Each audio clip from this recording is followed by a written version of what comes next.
ওই জায়গা থাকে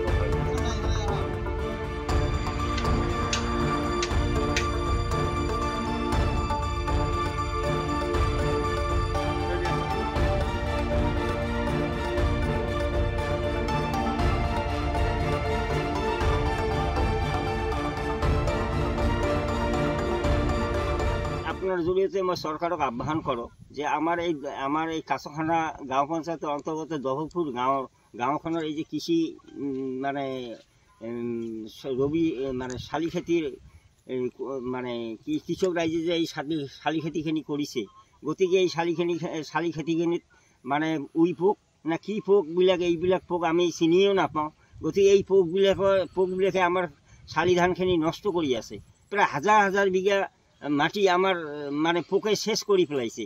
গতিকে মানে এই পোকৰ কাৰণে আমি জিএছৰ ওচৰত গৈছোঁ। জিএছে কৈছে, গাঁও সভাকে কৈছে যে আপোনালোকে দৰৱ দিয়ক। আমি দৰৱ দোকানৰ পৰা কিনি আনি মাৰিছোঁ, 2 বাৰ নহয় 3 বাৰ কৰি মাৰিলোঁ, কিন্তু নাযায়। ফিৰ মানে জিএছক এইবিলাক আকৌ সোধো, তেখেতে কয় ঔষধ দিলে যাব, মানে পথাৰলৈ নাহে আৰু সিহঁতে কোনোদিন আহি দেখাও নাই।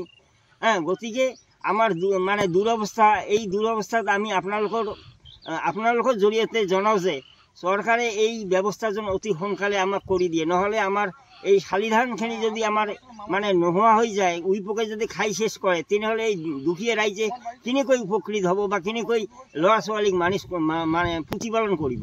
গতিকে আমি মানে বিভাগীয় কৰ্তৃপক্ষ আজিলৈকে ইয়াৰ বিষয়ে কোনো ধৰণৰ কাণ সাৰ দিয়ে নাই।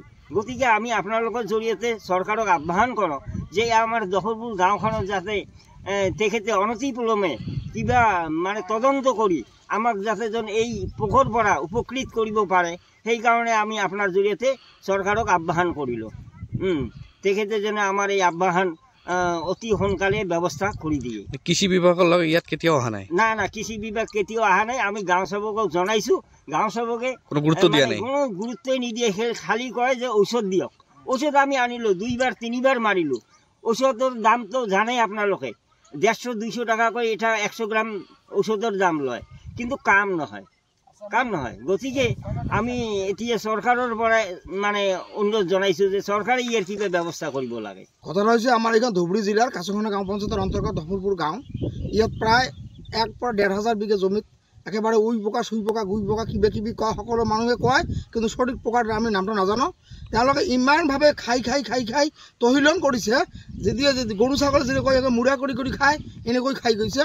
এতিয়া কথাটা হৈছে হয়তো এতিয়ালৈকে কম দেখা যায়, গোটাই ৰাতি খায়, যেতিয়া সূৰ্যটো উঠি যায় তেওঁলোকে নিষ্ফালে গুচি যায়।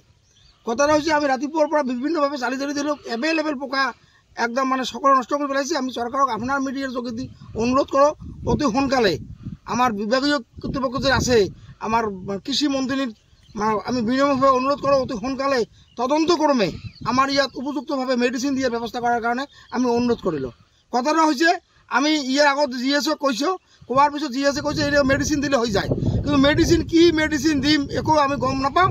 আমি সাধারণ গ্রাম অঞ্চলত যিবিলাক মানে যে ফাৰ্টিলাইজাৰৰ দোকান আছে, আমি তাৰ পৰা প্ৰথমতে এটা ঔষধ আনাৰ পিছত যেতিয়া দিয়াৰ পিছত একো নহয়, যেতিয়া আমি গধূলি যে ক'লোঁ যে কিৰে পোকাটো মৰে না, তাৰপৰা বেলেগ এটা ঔষধ দিয়ে।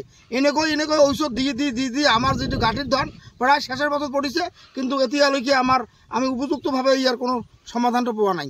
ওই জন্য চৰকাৰক অনুৰোধ কৰিলোঁ আপোনাৰ মিডিয়াৰ যোগেদি তেওঁলোকে তদন্ত ক্ৰমে অতি সোনকালে উপযুক্ত মেডিচিন দি আমাক যাতে উপকৃত কৰে। কৃষি বিভাগৰ লগত আপোনালোকে খবৰ কৰিছেনে নাই? কৃষি বিভাগ খবৰ কৰা হৈছে, কিন্তু তেওঁলোকে কৈছে আপোনালোকে মেডিচিন দি থাকক, মেডিচিন দোকানৰ পৰা লৈ যাওক। এই হিচাপে আমি প্ৰথম ট্ৰিটমেণ্টটো কৰিছোঁ, কিন্তু এতিয়ালৈকে আমি আটক কৰিব পৰা নাই। এইকাৰণে তদন্ত কৰ্মে চৰকাৰীভাৱে উন্নত ধৰণৰ ঔষধ দি যাতে আমাৰ এতিয়া আটক খেতি পথাৰত আহি উপস্থিত হোৱা নাই, কোনো লোকে অহা নাই। এনেই খালি কৈছে ঔষধ দিয়ক, মানে দোকানৰ পৰা ঔষধ দিয়ক। চৰকাৰক কি আহ্বান জনাব? আমি চৰকাৰক বিনম্ৰভাৱে আপোনাৰ যোগেদি অনুৰোধ কৰোঁ, তেওঁলোকে যাতে তদন্ত কৰ্মে সঠিকভাৱে আমাক যাতে মেডিচিনটো দি আমাৰ উত্তৰ অঞ্চলৰ মানুহক যাতে এটা উপযুক্ত সহায় কৰে।